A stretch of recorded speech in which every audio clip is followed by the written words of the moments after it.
Chapter 12. Sash, it's just a dream. Panaginip lang ang lahat, Mia. Pero para silang mga totoo, yung mga nangyari, ramdam ko yung sakit, yung pagod at kitang-kita ko kung paano nila pinatay si Ate Jade. Nagsisimula na naman siyang matakot dahil malinaw na malinaw sa kanya ang lahat ng nangyari, ang mga dugo na nakita niya at ang dugong nasa damit niya. Mabilis niyang inilihis ang damit sa kaliwa niyang balakang kung saan may marka ng sugat ng kutsilyo. Bahagya pang nagulat si Aiden nang makita niya iyon, hinaplos niya ang marka ng kutsilyo. What happened here? Tanong niya, peklat ito na dadalhin niya na habang buhay.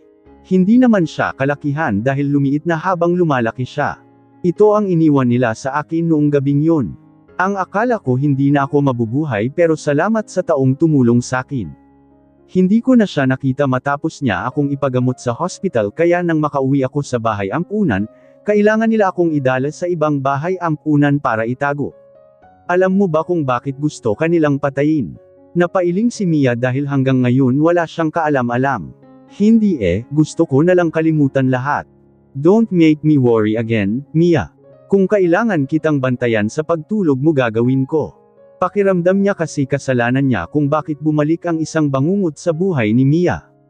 Hindi mo na kailangang gawin yun, kasama na yun sa buhay ko pero pwede ba akong humiling kahit ngayong gabi lang? Nahihiya niyang wika pero wala na siyang choice. Kahit ano, kahit ngayong gabi lang, manatili ka kasama ko. I'm just afraid that, you don't need to explain it, I'll stay beside you. Matulog ka na at dito lang ako, nakangiti niyang saad, bahagya namang ngumiti si Mia saka siya bumalik sa pagkakahiga. Tinitingnan pa niya si Aiden. Don't worry, I won't leave you, dagdag pa niya. Ipinikit na ni Mia ang mga mata niya, napabuntong hininga si Aiden, nag-aalala para kay Mia. Hindi niya alam kung bakit niya ba ito ginagawa gayong wala naman siyang pakialam sa nararamdaman ng iba. I'm sorry, I'm really sorry. Mahina niyang saad pero tuluyan ng tinangay ng antok si Mia. Tula lang naglilinis si Mia, kanina pa pabalik-balik ang hawak-hawak niyang feather duster. Salubong tuloy ang mga kilay ni Stella na pinapanood ang kaibigan. Mia, okay ka lang ba? Kanina ka pa dyan sa ginagawa mo Naikurap-kurap ni Mia ang mga mata niya, muntik pang lumuha dahil sa tagal niyang hindi ipinikit iyon. Hindi niya namamalayan na napapatulala na pala siya. May iniisip lang ako.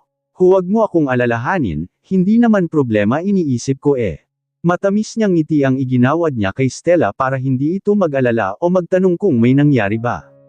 Are you sure? Oo naman, para namang hindi mo ako kilala.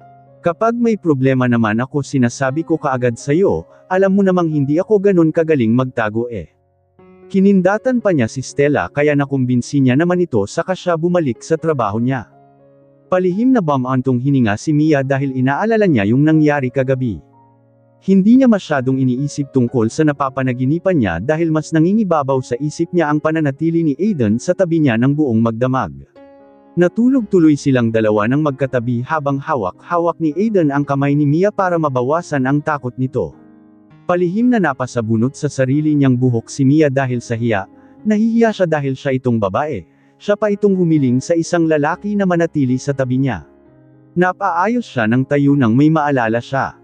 Pero hindi ko naman sinabi sa kanya na matulog siya sa tabi ko, pwede niya naman akong iwan kapag nakatulog na uli ako. Mahina niyang saad sa sarili. Nababaliw ka na, ay kalbo. Ano ba Stella, huwag kang nanggugulat. Gulat na wika ni Mia, ayaw niya kasing ikwento sa kaibigan ang pangyayaring yun dahil magtatanong iyon kung bakit sila nagkatabi at anong naging dahilan. Ayaw niya nga itong pag-alalahanin dahil tumayo na itong nanay at ate sa kanya ng maraming taon. Sa tuwing bumabalik kasi sa kanyang alaala ang madilim niyang nakaraan ay hindi umaalis si Stella sa tabi niya. Ano ba kasing binubulong-bulong mo dyan? Anong pwede ka naman niyang iwan na sinasabi mo?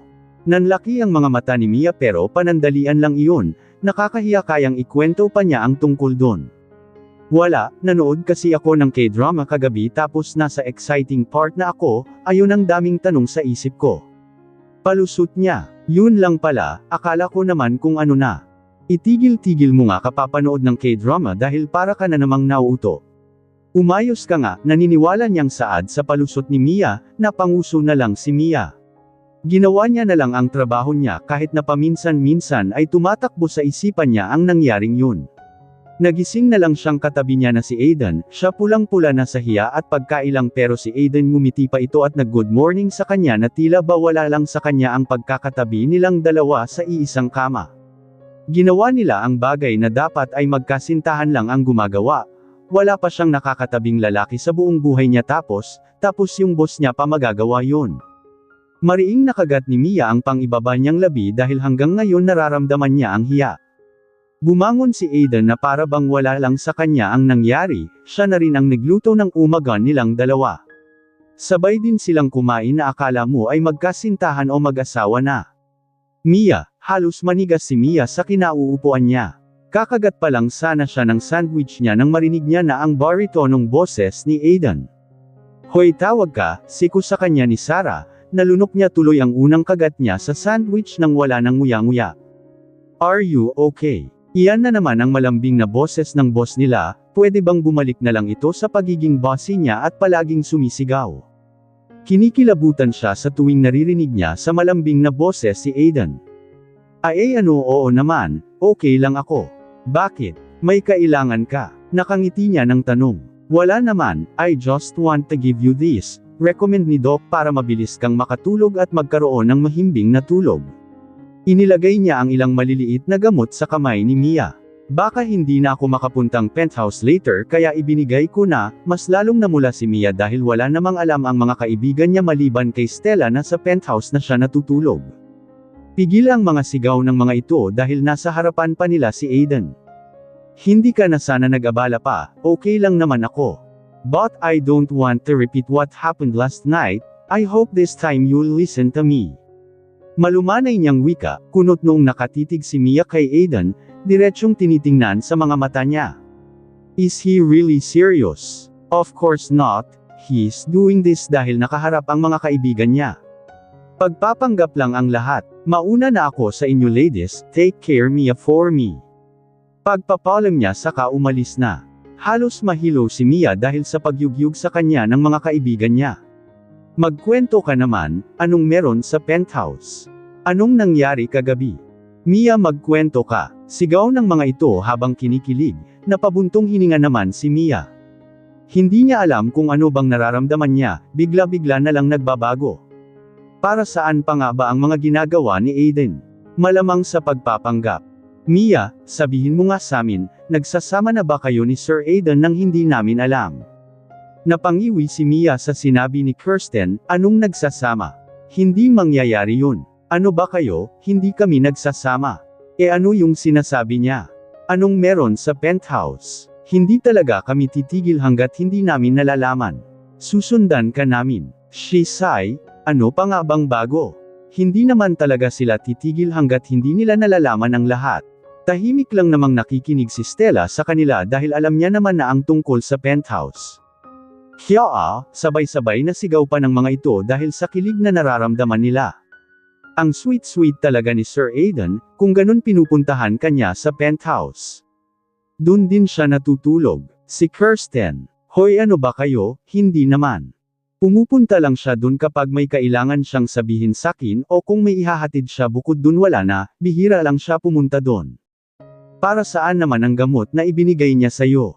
Para makatulog ka ng maayos. Para saan Mia? Seryosong tanong ni Stella, iyon lang ang gumugulo sa isipan niya kanina pa dahil ang huling pag-inom ni Mia ng gamot na pampatulog ay noong ginagabi siyang binabangungot ng nakaraan niya. Natahimik silang lahat, para na kasi silang magkapatid ni Mia kaya ganun na lang ang pag-aalala sa kanya ni Stella. Nahihirapan kasi akong matulog kagabi, sakto rin ang pagpunta ni Sir Aiden.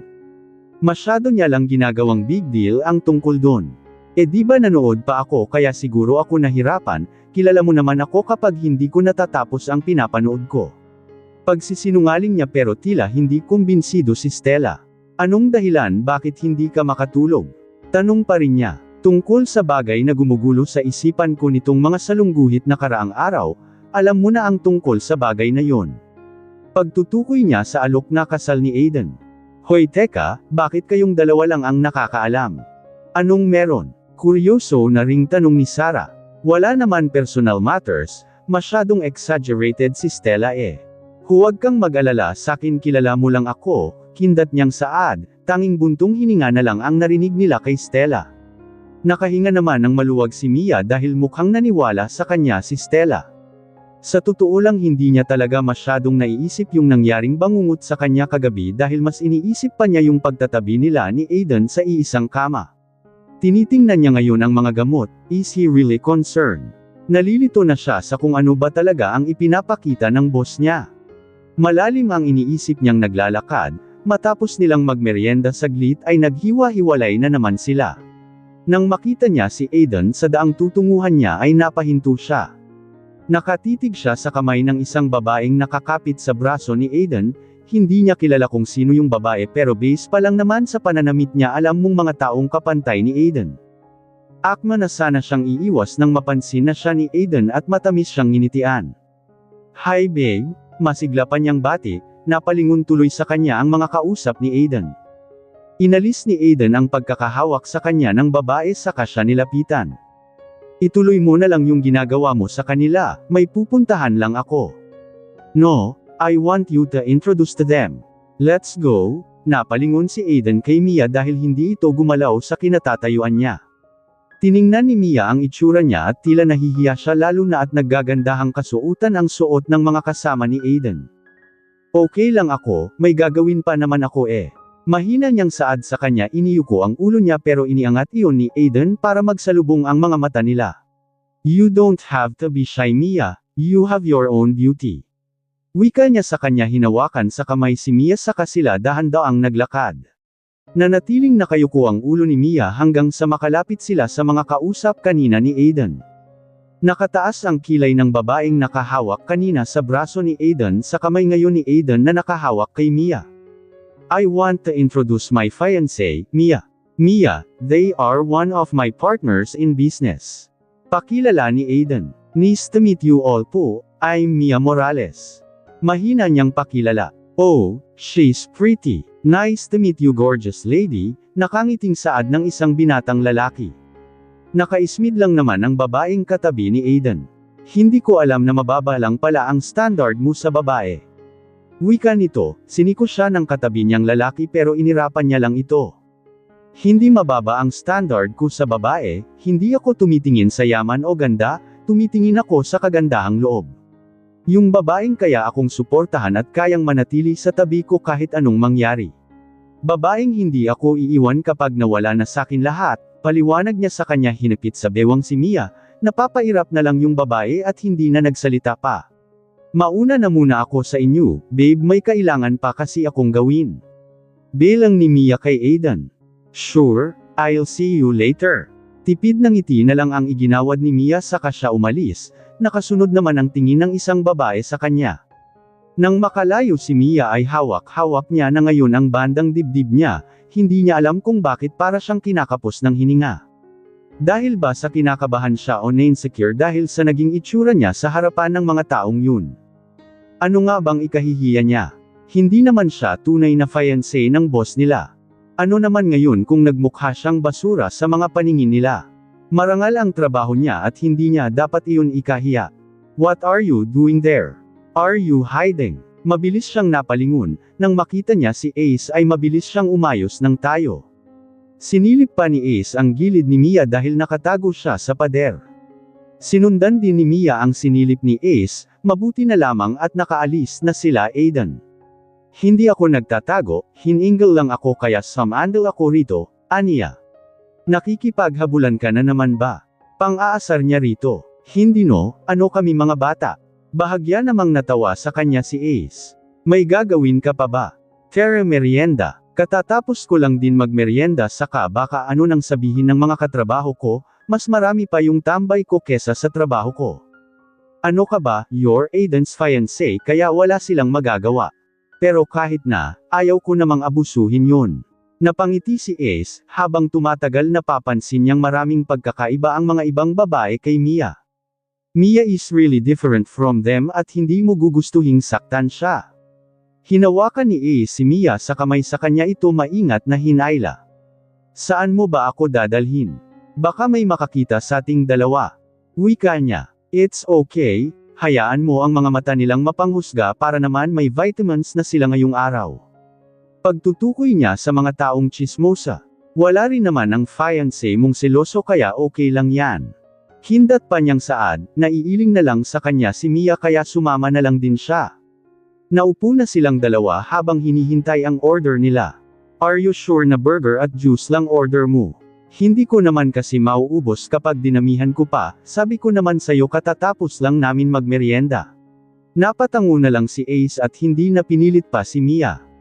Kapag may mga babaeng napapatingin sa gawin nila ay napapayuko rin kaagad dahil sa mga tingin ni Ace.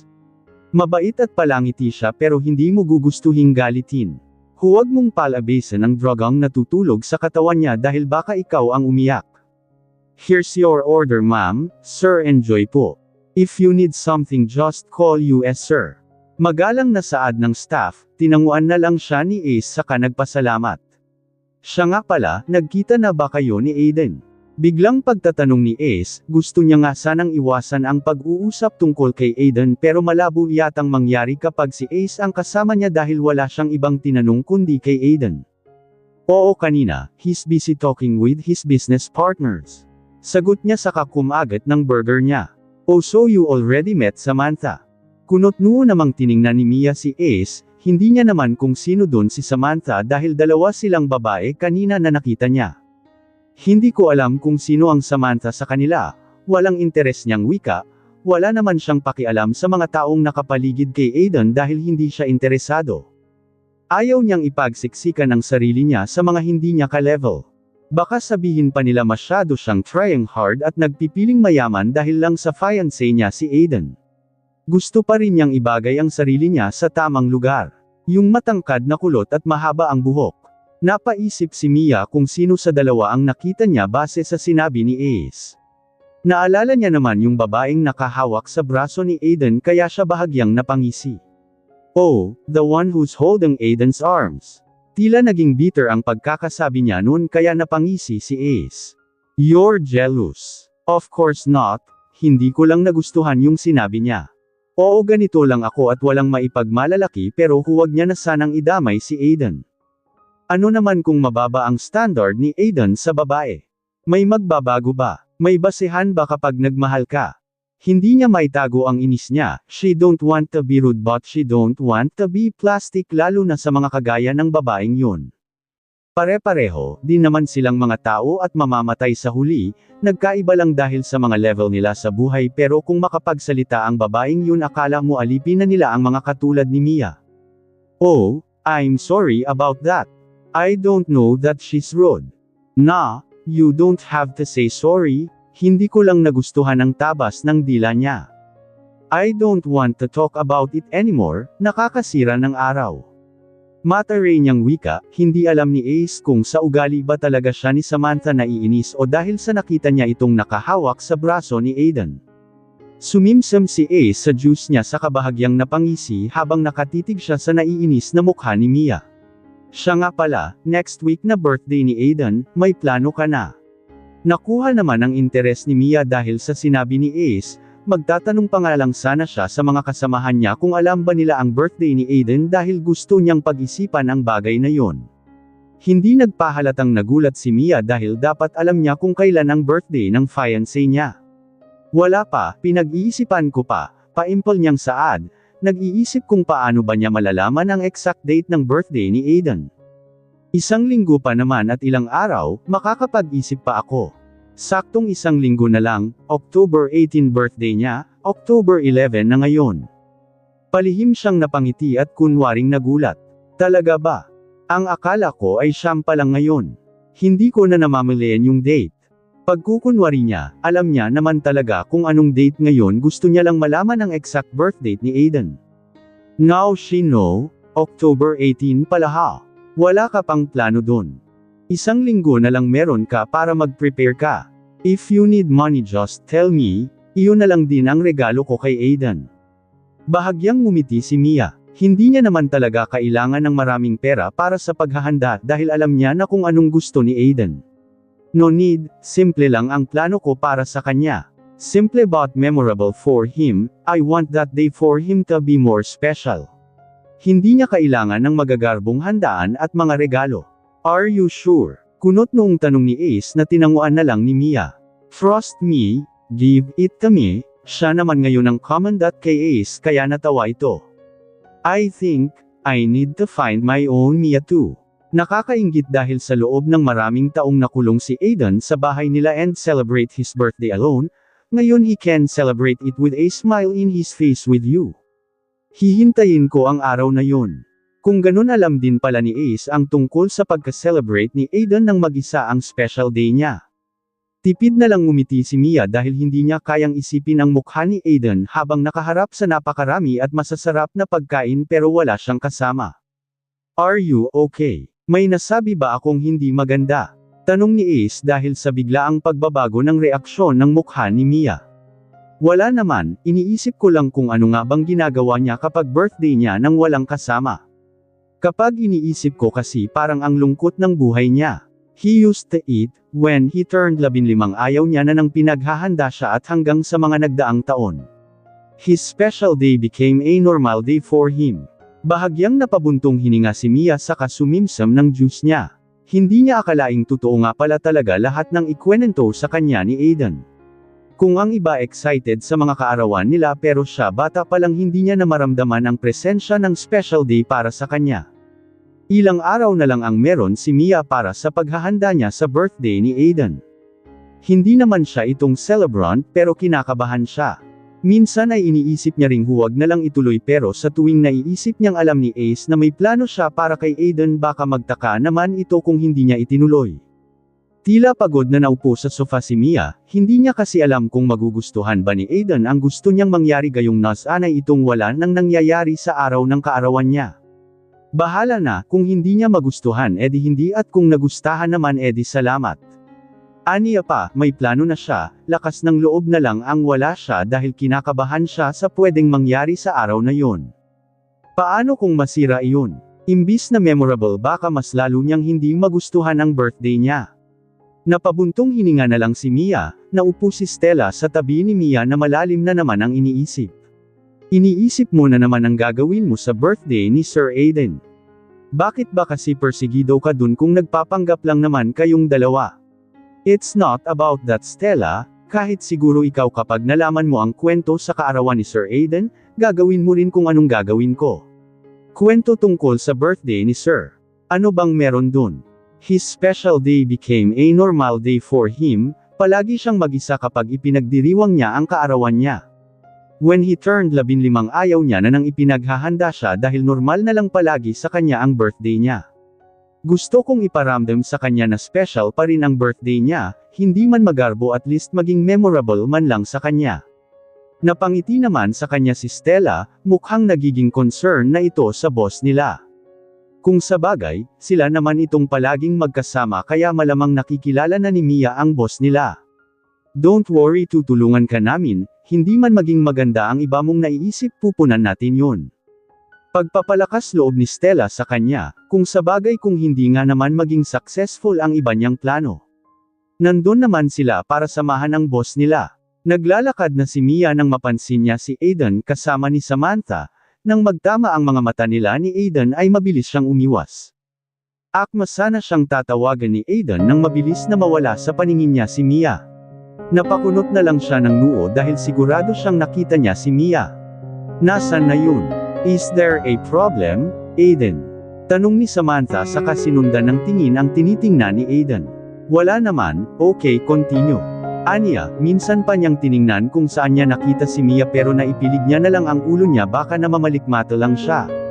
Hingal na huminto sa pagtakbo si Mia. Bakit ko ba siya iniiwasan? Taka pa niyang tanong sa sarili dahil hindi niya rin alam kung bakit bigla na lang siyang tumakbo. Nababaliw ka na Mia, aniya pa sa sarili. Napapadalas yata na palagi silang magkasama ng Samantha. Napairap na lang si Mia, ano naman sa kanya kung magkasama sila ng Samantha na yon. Umalis na siya sa kinatatayuan niya at nag-iba na lang siya ng daan kung saan hindi niya makikita si Aiden. Hoy Mia, saan ka galing? Salubong na tanong sa kanya ni Sarah nang makarating siya. Diyan lang, bakit? Makatanong ka akala mo palagi akong nawawala. Bakit kaya hindi mo sabihin yan sa fiancé mo? Kung magtanong akala mo palagi kang nawawala. Tinatanong kanya sa amin kanina, mataray na sagot ni Sarah, napairap na lang si Mia. Ano na naman bang kailangan niya para magtanong pa siya? Kasama niya na nga yung Samantha, nakukulangan pa ba siya ng babae? Hindi sumagot si Mia sa kanya nilampasan si Sarah at Kirsten. Selos ka dun sa babaeng kasama niya no? Ang ganda pa naman. Pang-aasar ni Kirsten. Maganda saan banda? Tusukin ko kaya mata nun, kita ko yung pag-irap niya kanina nung tinanong ni Sir Aidan sa atin si Mia. Buti nga sa kanya, piling era yun eh. Akala mo siya itong fiancé, kung makakapit sa braso ni Sir akala mo palaging mawawala sa kanya yung tao, irap na wika ni Sarah, naiinis pa rin siya dun dahil sa pairap-irap niya akala mo ikinaganda niya na. Hindi ako nagseselos dun, kahit ilang beses pa niyang hawakan sa braso si Aidan nasa akin naman ang diamond ring. Sabay taas niya sa palasengsingan niya kaya nagtawanan na lang silang tatlo. Dun siya daig, na sayo ang mahiwagang bato. Siya, hanggang panaginip na lang pero ikaw hindi. Natatawang saad ni Sarah, hindi na nila pinag-usapan ang tungkol dun dahil pare-pareho silang naiinis sa pagmumukha ni Samantha. Nang daan kung saan hindi niya makikita si Aidan.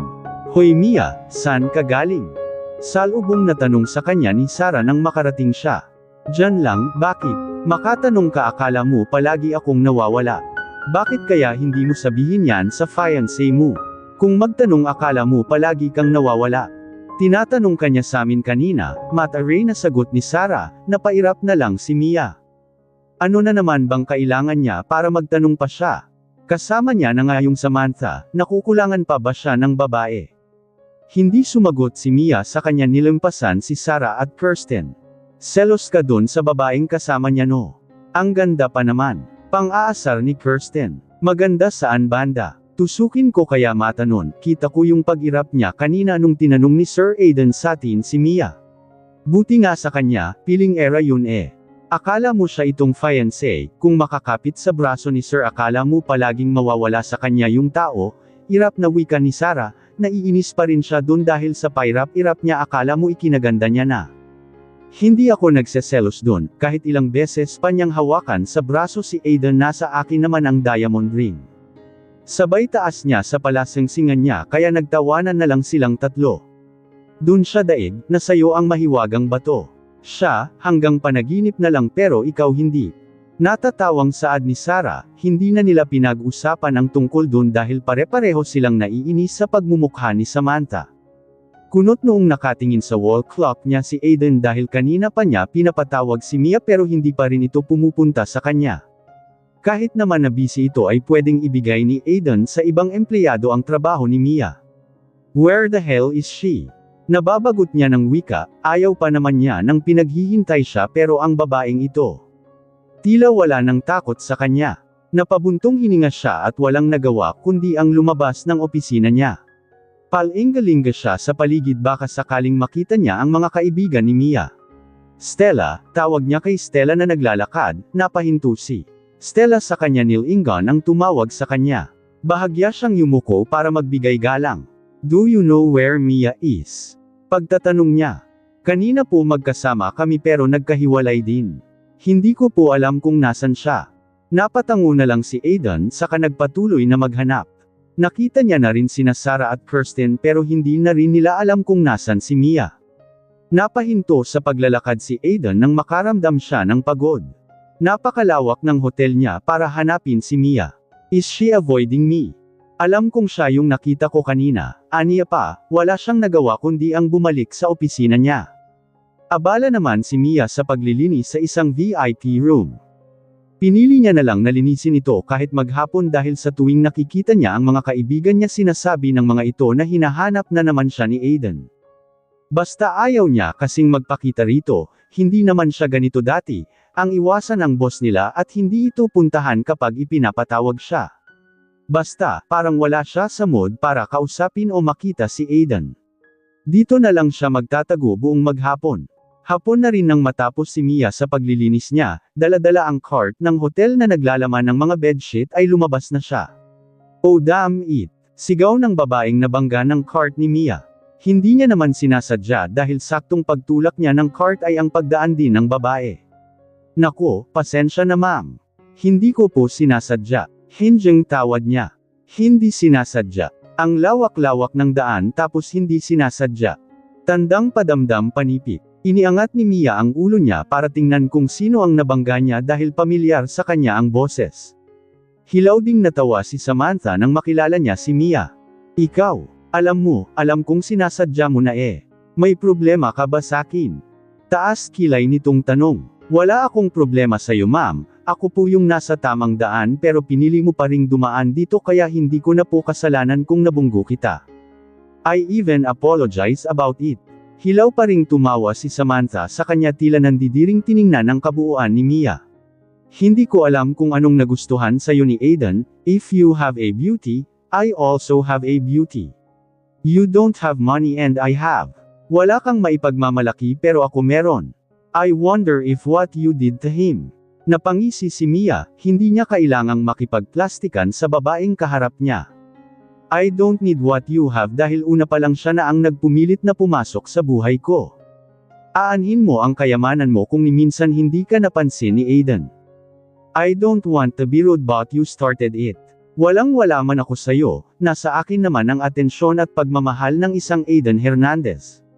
Subukan mong ipagmalaki sa kanya ang mga sinasabi mo, kapag naaga mo ang atensyon niya then congrats. Excuse me ma'am, sarkastiko nitong saad sa kanya nilampasan si Samantha na bahagyang nakanganga ang bibig niya. Napangisi na lang si Mia, sinimulan niya kaya tatapusin niya. Maling oras na binangga niya si Mia dahil wala ito sa mood, malas niya dahil naubos ang pasensya niya ngayong maghapon dahil baka kung meron pang natitira, baka hindi niya na lang ito pinansin pa at nilampasan niya na lang. Inis na nagpapadyak sa sahig si Samantha. Lumipas pa ang ilang araw at hindi nagpakita si Mia kay Aiden. Kinakabahan siyang baka nagsumbong ang hipokrita na yun, siya na naman ang mali.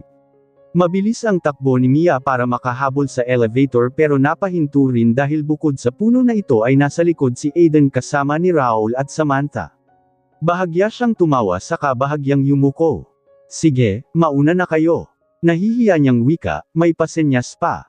Mabilis niyang pinindot ang close button at nakahinga na lang siya ng maluwag ng tuluyan na itong nagsarado pero nawala rin ang ngiti sa labi niya nang bumukas ito at nagtatakang tiningnan ang mga empleyado na kasabay ni Aiden na lumalabas.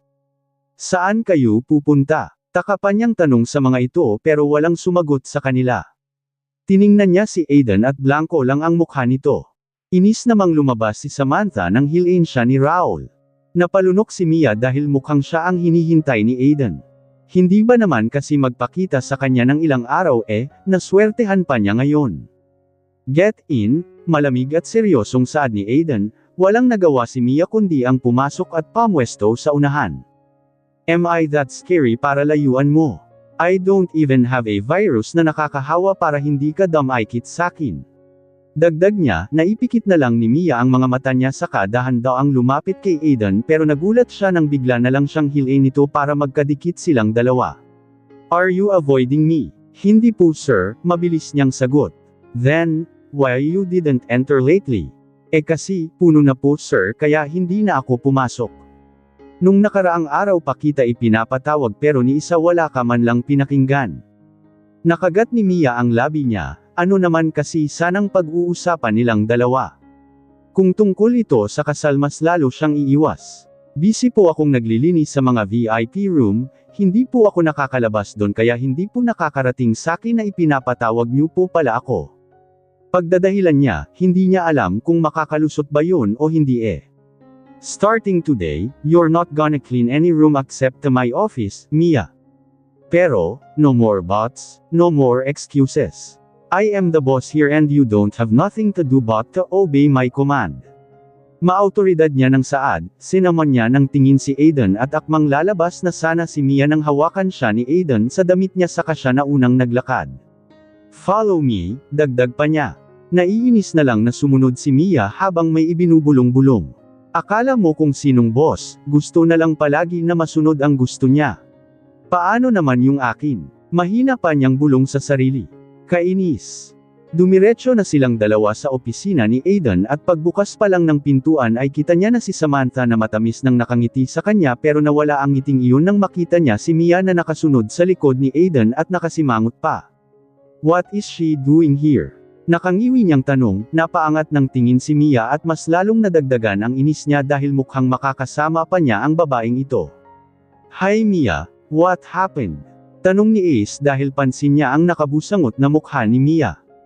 Ewan, itanong mo dyan sa pinsan mo, masungit niyang sagot. Oh, lover's quarrel, ang aga naman yan. First, iyon na lang ang nasabi ni Mia saka kinuha ang feather duster para sana umpisahan na ang paglilinis niya.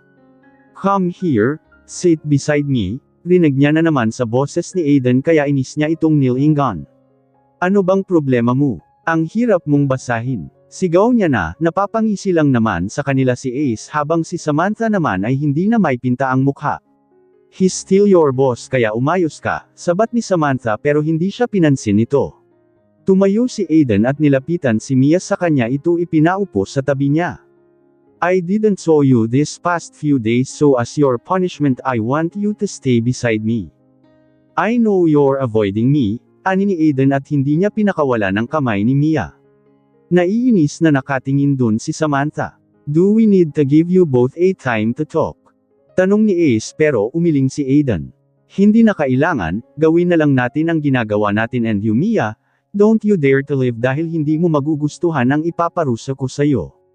Napairap na lang si Mia as if she have a choice, nanakot na ginamit na ang pagiging boss niya.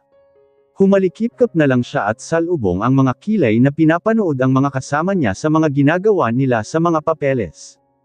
Habang tumatagal ay pupungay-panggay na ang mga mata niya dahil inaantok siya sa kapapanood sa mga ito.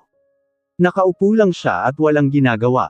Napaayos na lang ng upo si Mia nang tila malaglag ang ulo niya dahil nakakatulog na siya. Maya-maya ay tinatangay na naman siya ng antok, nang lingunin siya ni Aiden ay nakapikit na ang mga mata niya kaya dahan-daang kumilos si Aiden para iayos ang pwesto ni Mia. Mukhang mahimbing na rin ang tulog nito dahil hindi niya na nararamdaman ang maingat na paggalaw sa kanya ni Aiden. Tumayo si Aiden saka dahan-dahan na binuhat si Mia, tila wala kang mararamdaman talaga sa sobrang ingat niya. Idinala niya ito sa kwarto ng office ni Aiden saka ibinaba sa kama. Mukhang iniinom naman ni Mia ang gamot na ibinigay sa kanya ni Aiden dahil lingid sa kaalaman ni Mia, pinupuntahan siya ni Aiden sa penthouse para siguraduhing nakakatulog ito ng maayos. What a sleepyhead, natatawa pang wika ni Ace nang makabalik si Aiden. I gave her a med so she can sleep easily, I don't want to let that to happen again. She's making me worry. Seryoso niyang saad, nakakailang irap na si Samantha dahil sa mga naririnig niyang sinasabi ni Aiden lalo na kung tungkol kay Mia. Napaseryoso naman ang mukha ni Ace dahil sa sinabi ni Aiden. What do you mean? May nangyari ba? It's a long story. Oh please, can we please continue this? Para namang hindi nyo nakakasama palagi yung Mia na yan para hanggang sa trabaho ay pag-uusapan pa natin. Sabat niya na, naiiling na lang sa kanya si Ace dahil alam niya naman, she liked Aiden but Aiden didn't like her. Malas niya, nagising si Mia na nasa malambot na kama na siya. Halos mapabalikwas pa siya sa pagtayo dahil hindi niya alam na humiga siya sa kama. Mabilis siyang lumabas ng kwarto, nakahinga na lang siya nang maluwag nang makita niya si Aiden at mukhang nasa loob pa naman siya opisina. Kinukusot-kusot pa niya ang mga mata niya. I'm sorry, nakatulog ako. It's okay, come here sabay na tayong kumain. Naglakad na papalapit sa kanya si Mia, inilibot pa niya ang paningin niya dahil mukhang nakaalis na yung dalawa. Umalis na ba si Samantha at Ace? Kaalis lang din. Ibinigay na ni Aiden kay Mia ang pinggan na may mga pagkain na. Kinuha naman iyon ni Mia sa kanya ibinaba at nagtungong sink dahil naalala niyang hindi pa pala siya nagmumumog gayong kagigising niya lang. Siya nga pala, may plano ka ba bukas? Tanong ni Mia nang makaupo na siya. Wala naman bukod sa trabaho. Patanong pa niyang sagot, hindi ba niya alam kung anong meron bukas o matagal niya nang kinalimutan ang tungkol dun dahil naging normal day na lang sa kanya ang lahat ng special holidays. At special day niya. Why? Tanong niya, umiling na lang si Mia. Wala naman, natanong ko lang, kibat balikat niyang sagot, hindi naman na iyon pinansin ni Aiden saka siya kumain. Palihim siyang tinatitigan ni Mia, mukhang kinalimutan niya na nga ang sarili niyang kaarawan.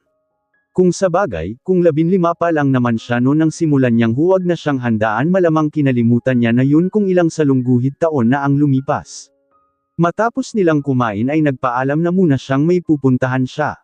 Humugot ng malalim na buntong hininga si Mia saka kumatok sa isang pintuan. "Come in," rinig niya sa loob kaya pumasok na siya. Napahinto naman sa ginagawa niya si Dave nang si Mia ang makita niya. "Good afternoon po, Sir Dave." "Hi Iha, may kailangan ka ba?" "Have a seat please." Ngumiti si Mia saka siya naupo sa harap ni Mr. Dave. "Hindi po ba ako nakakaabala?" "Of course not. Anytime Iha." Mukha namang mabait ang ama ni Aiden, baka sadyang busy lang talaga sa pagtatrabaho.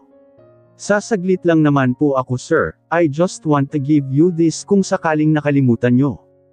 Iniabot niya ang isang invitation letter, binasa iyon ni Mr. Hernandez at mapait na napangiti. Nakalimutan niya nga ang tungkol doon at ang huli niyang naalala na nakasama ang anak sa araw ng kaarawan nito ay bata pa siya. "I forgot about his special day and I'm happy that you're there for him. Hindi ko alam kung may tampo ba siya sa amin o he really used to it. Simple lang naman po ang gusto niya, sana makarating kayo bukas. Pakisabi na lang din po kay Ma'am Olivia, sana mabigyan niyo po siya kahit kaunting oras lang. I know he'll be happy." "Thank you, Iha. Ngayon, naiintindihan ko na kung bakit hindi kanya mapakawalan, naiintindihan ko na kung bakit mas pinili kanya and I'm thankful that he met you. You're an ordinary woman but in his heart you're really special." Ngumiti si Mia saka tumayo na at bahagyang yumuko. "Hihintayin ko po kayo bukas and if you can't go I understand sir. Mauna na po ako, salamat po sa kaunting oras." Lumabas na si Mia pero sa pintuan pa rin nakatingin si Mr. Hernandez dahil namamangha siya kay Mia. Napabuntong hininga siya saka tiningnan ang invitation letter, anong klase nga ba siyang ama para kalimutan ang kaarawan ng sariling anak.